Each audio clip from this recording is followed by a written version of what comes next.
Alam mo, napakaduwag mo. Ayaw mong masaktan? Kung hindi ka mananalo sa buhay, wala kang pupuntahan yan. Alam mo ba kung gaano ka-importante ang failure, ang sakit, para humusay ka at gumaling ka sa buhay? Padlock yan ng tagumpay, tatandaan mo. Kasi importante nagkakamali tayo eh. Dahil sumusubok ka, magkakamali ka talaga. Mas matakot ka kung hindi ka nasasaktan.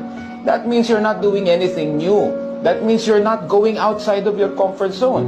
Kung gusto mong magtagumpay sa buhay, yakapin mo ang sakit.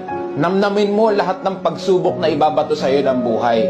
Especially dahil ngayon lumalabas ka sa comfort zone mo. Yakapin mo yan, namnamin mo yan at tanggapin mo ng buong buo. Sabi ko sa iyo, gawin mo yan in a few years, 3, 4, 5 years. Sinasabi ko sa iyo, mag-iiba talaga ang buhay mo. And you will be surprised how far you have come because you have embraced the pain.